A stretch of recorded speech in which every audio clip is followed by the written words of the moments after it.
شروع اللہ کے نام سے جو رحمان و رحیم ہے۔ لوگو اپنے رب کے غضب سے بچو، حقیقت یہ ہے کہ قیامت کا زلزلہ بڑی ہولناک چیز ہے۔ جس روز تم اسے دیکھو گے حال یہ ہوگا کہ ہر دودھ پلانے والی اپنے دودھ پیتے بچے سے غافل ہو جائے گی، ہر حاملہ کا حمل گر جائے گا اور لوگ تم کو مدہوش نظر آئیں گے، حالانکہ وہ نشے میں نہ ہوں گے، بلکہ اللہ کا عذاب بھی کچھ ایسا سخت ہوگا۔ بعض لوگ ایسے ہیں جو علم کے بغیر اللہ کے بارے میں بحثیں کرتے ہیں اور ہر شیطان سرکش کی پیروی کرنے لگتے ہیں، حالانکہ اس کے تو نصیب ہی میں یہ لکھا ہے کہ جو اس کو دوست بنائے گا اسے وہ گمراہ کر کے چھوڑے گا اور عذاب جہنم کا راستہ دکھائے گا۔ لوگو اگر تمہیں زندگی بعد موت کے بارے میں کچھ شک ہے تو تمہیں معلوم ہو کہ ہم نے تم کو مٹی سے پیدا کیا ہے، پھر نطفے سے، پھر خون کے لوتھڑے سے، پھر گوشت کی بوٹی سے جو شکل والی بھی ہوتی ہے اور بے شکل بھی۔ یہ ہم اس لیے بتا رہے ہیں تاکہ تم پر حقیقت واضح کریں۔ ہم جس نطفے کو چاہتے ہیں ایک خاص وقت تک رحموں میں ٹھہرائے رکھتے ہیں، پھر تم کو ایک بچے کی صورت میں نکال لاتے ہیں، پھر تمہیں پرورش کرتے ہیں تاکہ تم اپنی پوری جوانی کو پہنچو، اور تم میں سے کوئی پہلے ہی واپس بلا لیا جاتا ہے اور کوئی بدترین عمر کی طرف پھیر دیا جاتا ہے تاکہ سب کچھ جاننے کے بعد پھر کچھ نہ جانے۔ اور تم دیکھتے ہو کہ زمین سوکھی پڑی ہے، پھر جہاں ہم نے اس پر مے برسایا کہ یکا یک وہ پھبک اٹھی اور پھول گئی اور اس نے ہر قسم کی خوش منظر نباتات اگلنی شروع کر دی۔ یہ سب کچھ اس وجہ سے ہے کہ اللہ ہی حق ہے، اور وہ مردوں کو زندہ کرتا ہے اور وہ ہر چیز پر قادر ہے، اور یہ اس بات کی دلیل ہے کہ قیامت کی گھڑی آ کر رہے گی، اس میں کسی شک کی گنجائش نہیں، اور اللہ ضرور ان لوگوں کو اٹھائے گا جو قبروں میں جا چکے ہیں۔ بعض اور لوگ ایسے ہیں جو کسی علم اور ہدایت اور روشنی بخشنے والی کتاب کے بغیر گردن اکڑائے ہوئے خدا کے بارے میں جھگڑتے ہیں تاکہ لوگوں کو راہ خدا سے بھٹکا دیں۔ ایسے شخص کے لیے دنیا میں رسوائی ہے اور قیامت کے روز اس کو ہم آگ کے عذاب کا مزہ چکھائیں گے۔ یہ ہے تیرا وہ مستقبل جو تیرے اپنے ہاتھوں نے تیرے لیے تیار کیا ہے، ورنہ اللہ اپنے بندوں پر ظلم کرنے والا نہیں ہے۔ اور لوگوں میں کوئی ایسا ہے جو کنارے پر رہ کر اللہ کی بندگی کرتا ہے، اگر فائدہ ہوا تو مطمئن ہو گیا، اور جو کوئی مصیبت آ گئی تو الٹا پھر گیا، اس کی دنیا بھی گئی اور آخرت بھی۔ یہ ہے صریح خسارہ۔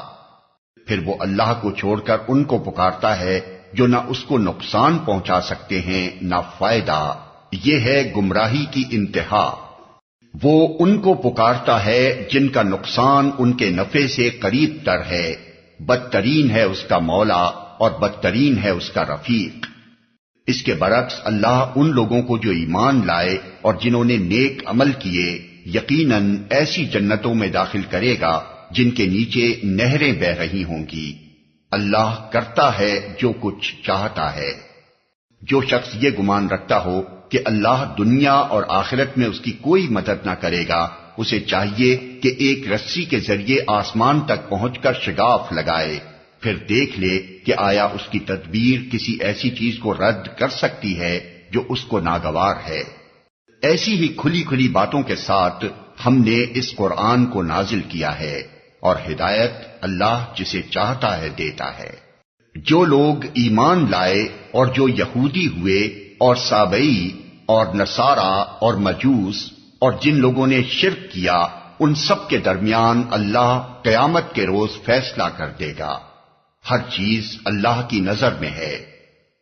کیا تم دیکھتے نہیں ہو کہ اللہ کے آگے سربسجود ہیں وہ سب جو آسمانوں میں ہیں اور جو زمین میں ہیں، سورج اور چاند اور تارے اور پہاڑ اور درخت اور جانور اور بہت سے انسان اور بہت سے وہ لوگ بھی جو عذاب کے مستحق ہو چکے ہیں، اور جسے اللہ ذلیل و خوار کر دے اسے پھر کوئی عزت دینے والا نہیں ہے۔ اللہ کرتا ہے جو کچھ چاہتا ہے۔ یہ دو فریق ہیں جن کے درمیان اپنے رب کے معاملے میں جھگڑا ہے۔ ان میں سے وہ لوگ جنہوں نے کفر کیا ان کے لیے آگ کے لباس کاٹے جا چکے ہیں، ان کے سروں پر کھولتا ہوا پانی ڈالا جائے گا جس سے ان کی کھالیں ہی نہیں پیٹ کے اندر کے حصے تک گل جائیں گے، اور ان کی خبر لینے کے لیے لوہے کے گرز ہوں گے۔ جب کبھی وہ گھبرا کر جہنم سے نکلنے کی کوشش کریں گے پھر اسی میں دھکیل دیے جائیں گے کہ چکھو اب جلنے کی سزا کا مزہ۔ دوسری طرف جو لوگ ایمان لائے اور جنہوں نے نیک عمل کیے ان کو اللہ ایسی جنتوں میں داخل کرے گا جن کے نیچے نہریں بہہ رہی ہوں گی، وہاں وہ سونے کے کنگنوں اور موتیوں سے آراستہ کیے جائیں گے اور ان کے لباس ریشم کے ہوں گے۔ ان کو پاکیزہ بات قبول کرنے کی ہدایت بخشی گئی اور انہیں خدائے ستودہ صفات کا راستہ دکھایا گیا۔ جن لوگوں نے کفر کیا اور جو آج اللہ کے راستے سے روک رہے ہیں اور اس مسجد حرام کی زیارت میں مانے ہیں جسے ہم نے سب لوگوں کے لیے بنایا ہے، جس میں مقامی باشندوں اور باہر سے آنے والوں کے حقوق برابر ہیں، ان کی روش یقیناً سزا کی مستحق ہے۔ اس مسجد حرام میں جو بھی راستی سے ہٹ کر ظلم کا طریقہ اختیار کرے گا اسے ہم دردناک عذاب کا مزہ چکھائیں گے۔ یاد کرو وہ وقت جبکہ ہم نے ابراہیم کے لیے اس گھر خانہ کعبہ کی جگہ تجویز کی تھی، اس ہدایت کے ساتھ کہ میرے ساتھ کسی چیز کو شریک نہ کرو اور میرے گھر کو طواف کرنے والوں اور قیاموں، رکوعوں، سجود کرنے والوں کے لیے پاک رکھو، اور لوگوں کو حج کے لیے اذن عام دے دو کہ وہ تمہارے پاس ہر دور دراز مقام سے پیدل اور اونٹوں پر سوار آئیں تاکہ وہ فائدے دیکھیں جو یہاں ان کے لیے رکھے گئے ہیں، اور چند مقرر دنوں میں ان جانوروں پر اللہ کا نام لیں جو اس نے انہیں بخشے ہیں، خود بھی کھائیں اور تنگ دست محتاج کو بھی دیں، پھر اپنا میل کچیل دور کریں اور اپنی نظریں پوری کریں اور اس قدیم گھر کا طواف کریں۔ یہ تھا تعمیر کعبہ کا مقصد، اور جو کوئی اللہ کی قائم کردہ حرمتوں کا احترام کرے تو یہ اس کے رب کے نزدیک خود اسی کے لیے بہتر ہے۔ اور تمہارے لیے مویشی جانور حلال کیے گئے ماں سوا ان چیزوں کے جو تمہیں بتائی جا چکی ہیں، پس بتوں کی گندگی سے بچو، جھوٹی باتوں سے پرہیز کرو، یکسو ہو کر اللہ کے بندے بنو، اس کے ساتھ کسی کو شریک نہ کرو،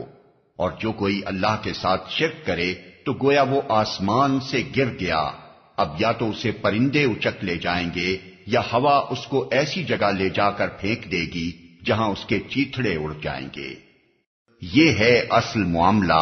اسے سمجھ لو، اور جو اللہ کے مقرر کردہ شعائر کا احترام کرے تو یہ دلوں کے تقوی سے ہے۔